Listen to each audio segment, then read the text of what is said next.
harder to get that job, harder to get other things that you may need. And that is why when today we have marijuana alongside heroin in the Federal Controlled Substance Act, marijuana, heroin, that does not make a lot of sense to me. And that is why I believe we should take marijuana out of the Federal Controlled Substance Act, not make it a federal crime.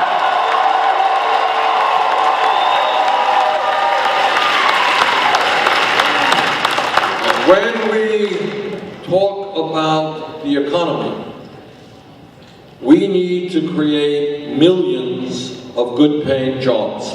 We need to be hiring teachers, not firing teachers.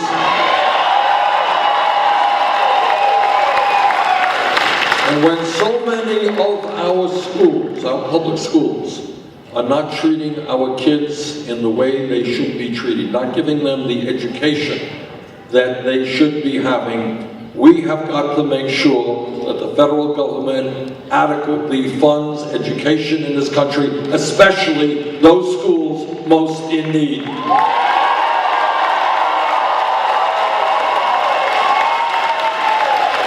When we talk about education, let me say this, everybody here knows that we live in a highly competitive global economy. We need the best educated workforce in the world.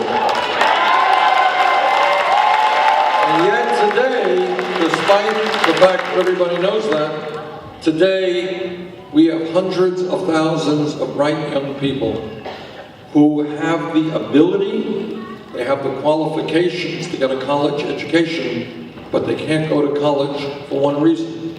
Their families don't have the money. Now that is not only unfair to those young people, it's unfair to our country. We don't know how many great scientists or doctors or teachers there are who are not able to get the education they deserve. And that is why when we look at public education today, you know, we're talking about first grade through 12th grade, free public education, that's fine. But today, in many respects, a college degree today is the equivalent of what a high school degree was 50 years ago. So I believe that when we talk about public education today, what we have got to be talking about is making public colleges and universities tuition free.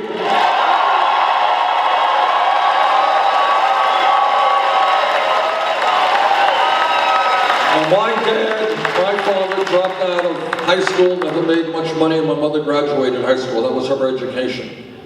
But what I would like to see in South Carolina, Vermont, and all over this country, I want to see every child today in the 4th grade and the 6th grade, every teacher, every parent understand that if those children are working hard in school, if they are doing well, I want those kids to know that regardless of the income of their families, yes, they will be able to go to college.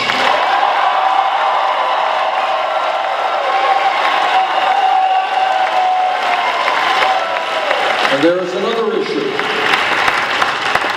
issue that we have got to deal with in higher education, and that is the insanity of millions of our people suffering under outrageously high burdens of student debt. Anybody here with student debt? Okay, what kind of debt are we talking about? 30,000? 100? Did I hear 100,000? $110,000. Is that what I heard? Okay. All right, now stop and think. Did you go to graduate school or just college?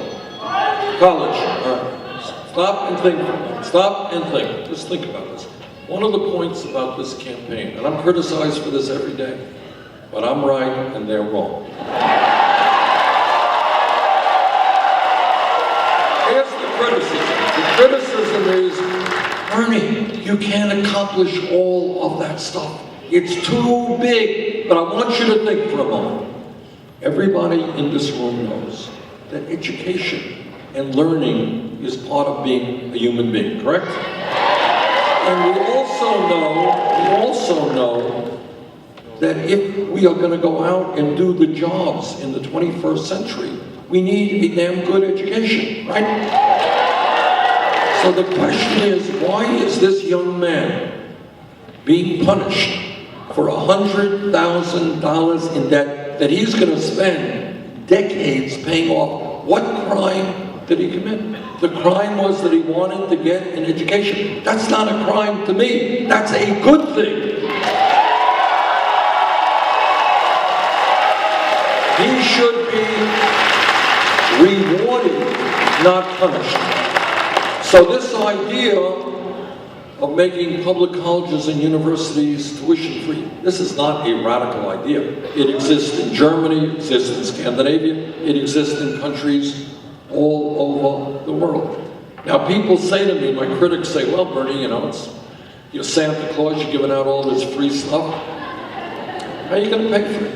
And I will tell you how we're going to pay for it. All of you know that as a result of the greed, the recklessness, and illegal behavior on Wall Street,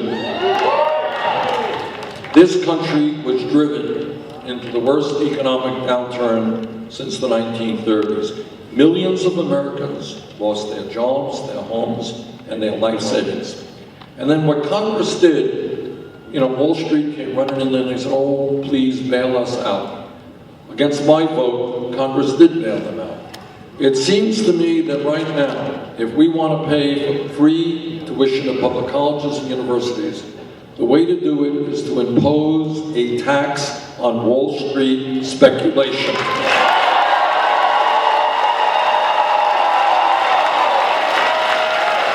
Not only is that a good thing from a financial perspective in tampering down speculation, but it will also raise the money we need to substantially lower student debt and make public colleges and universities tuition-free. The bottom line here is, when Wall Street was in trouble, you bailed them out. The middle class is in trouble today. It's their time to help the middle class.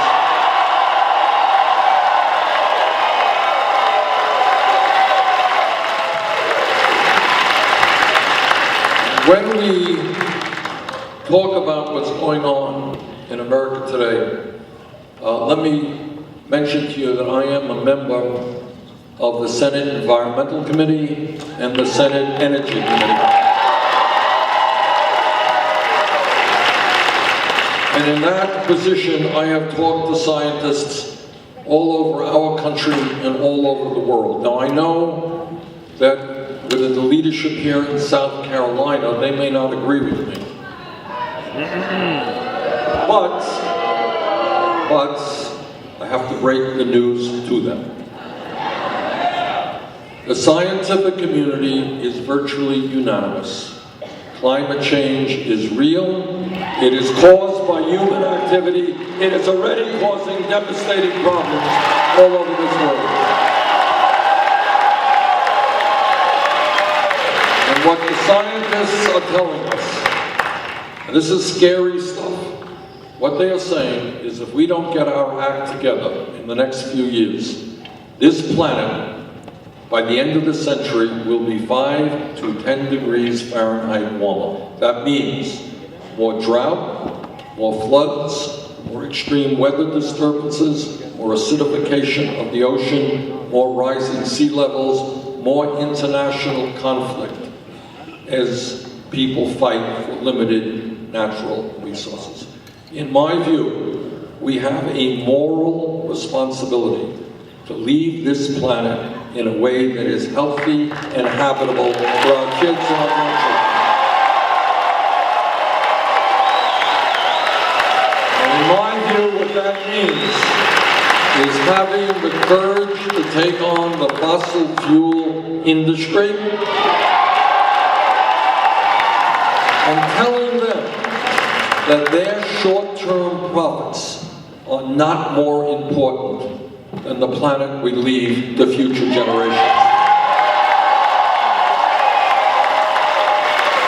So our job is to transform our energy system away from fossil fuel, energy efficiency, and sustainable energies, wind, solar, geothermal, and others.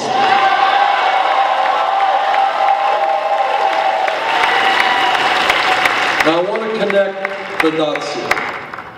When I talk about a corrupt campaign finance system, people say, well, that's interesting, but what does it really have to do with my life? And I'll tell you what it has to do with your life. There is no candidate, Republican candidate, for President of the United States who will tell you what the scientists are virtually unanimous about. That climate change is real, caused by human activity. Why not? Why are they not listening to scientists? All right, you guys are just a smart group of people. All right, because on the day that some Republican candidate stands up and says, you know, I've talked to scientists, I've read some of the literature, we've got a serious problem, we've got to transform our energy system. On that day, that candidate would lose his funding from the fossil fuel industry.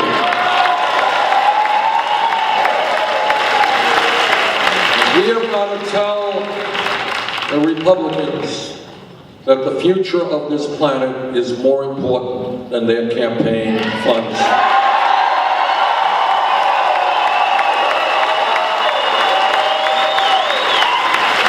Now let me tell you something else that I've been criticized for. So I don't want any ambiguity here, I want to be straightforward about it.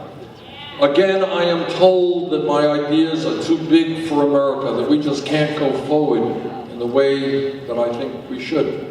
Every major country on earth, United Kingdom, France, Germany, Italy, Holland, Scandinavia, Canada, you name the country, every one of those countries guarantees health care to all people.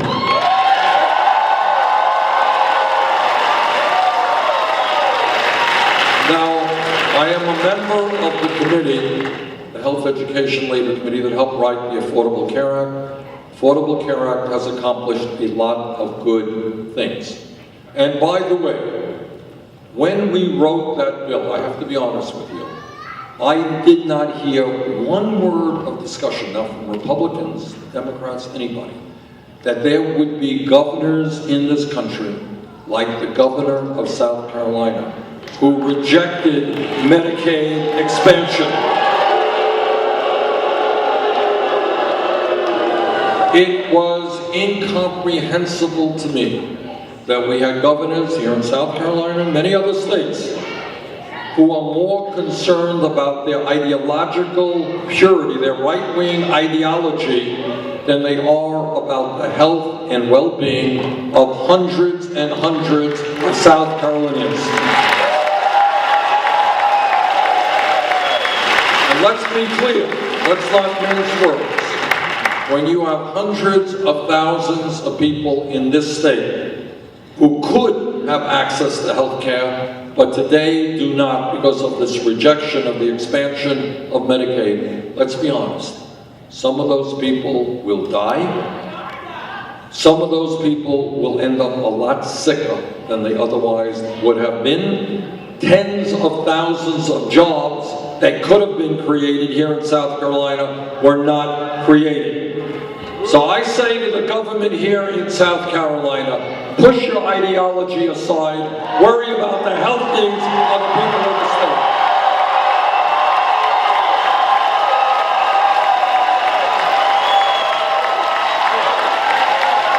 But let me also say that while the Affordable Care Act has done a lot of good, we can do and should do better. So let me be as honest as I can. I believe that health care must be a right of all people, not a privilege.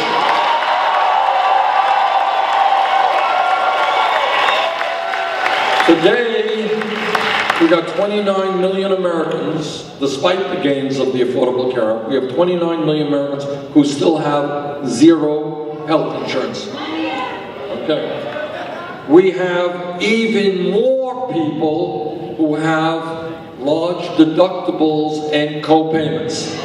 Anybody here with a large deductible? What are we talking about for deductibles? 6,000? How much? Okay, what else? 3,000, 3,600, 5,000, all right, 6,000. No, 7,000, it's like an auction, I think you lose. But actually, you don't lose. I mean, I've talked to people in large families of $13,000 deductibles. What does it mean if you don't have a lot of money and you have a large deductible? You don't go to the doctor when you should. So you got health insurance, you know, if you get run over by a bus, it works. But if you need to go to the doctor when you're sick, it doesn't work. And let me tell you something, because I've talked to doctors all over the country. What do you think happens when people don't go to the doctor when they should go to the doctor? All right. And I have talked to doctors, and the doctors tell me that they have patients who walk into their office much, much sicker than they should be. And the doctor says, well, why didn't you come here when you first felt your symptoms 6 months ago? The patient says, well, I had no health insurance, or I had a high deductible and I couldn't afford to come. Some of those people die. In fact, thousands of people in this country die every single year because by the time they go to the doctor, it is just too late. You're right. And then you have another outrage. We have the pharmaceutical industry in this country. You are aware of the pharmaceutical industry in this country. These are the biggest rip-off artists in the history of the world.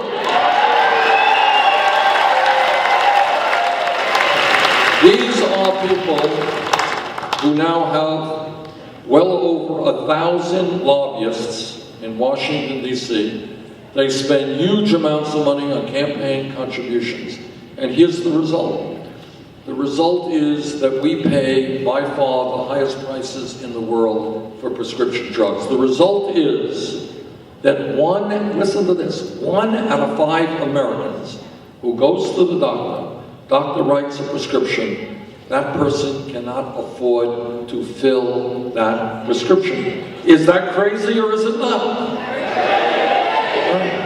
right. I'll tell you a brief story. A number of years ago, I took a busload of people in Vermont over the Canadian border. And I did that to show the world that women in Vermont who were dealing with breast cancer, a very nasty disease, they went to Canada, they bought the same exact medicine, not generics, but brand name medicine for 1/10 the price in Canada that they are paying in America. Does that make any sense to anybody? So this is what, in my view, we have got to do. And basically, not a radical idea, it's what goes on all over the world. What we need to do, no, we don't have to move to Canada. What we need to do is to do what Canada and every other major country are doing, have a Medicare for all healthcare program.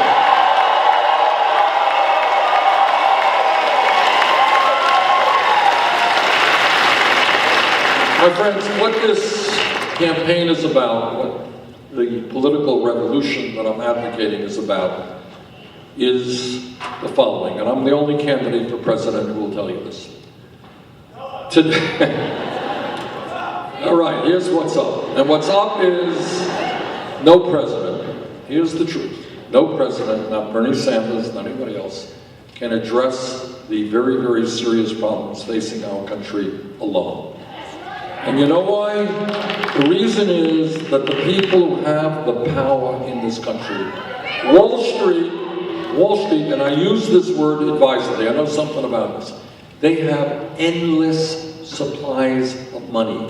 endless supplies. There is no limit to their money. Corporate America, who would shut down a plant in South Carolina tomorrow and move to China if they can make an additional $5. Okay? You got the corporate media, which determines what you see and what you don't see. You have wealthy campaign contributors. These people are enormously powerful. They have the money, they have the economic power, they have the political power. The only way that we deal and solve the enormous problems facing our country is when millions of people, including many working class people who have given up on the political process, many young people who have never been involved in the political process, when those people and many others stand up and they say, you know what? In this country, our government belongs to all of us, not just the 1%.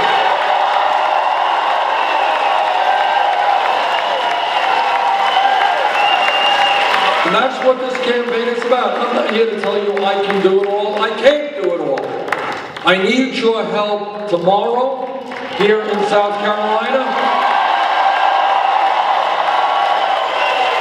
We need you to bring out your brothers and your sisters and your moms and your dads and your kids and your grandparents. We need a big turnout tomorrow, but I need your help, not just tomorrow. I'm going to need your help the day after the general election.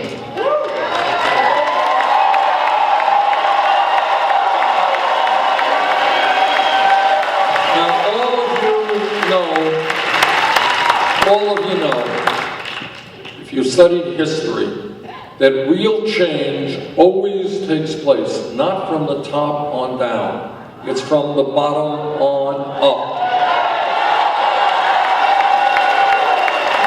Real change takes place when people look around them and say, you know what, the status quo is not working.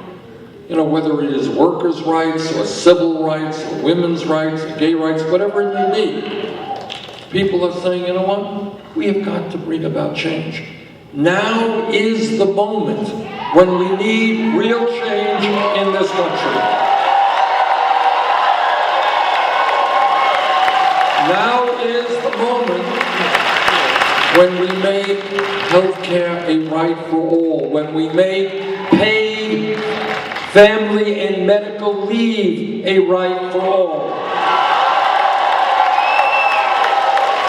When we make public colleges and universities tuition-free, when we raise the minimum wage to a living wage, when we create millions of jobs. Millions of jobs rebuilding our crumbling infrastructure. Now is the time to tell the large profitable corporations and the wealthiest people in this country, yes, they are going to start paying their fair share of taxes.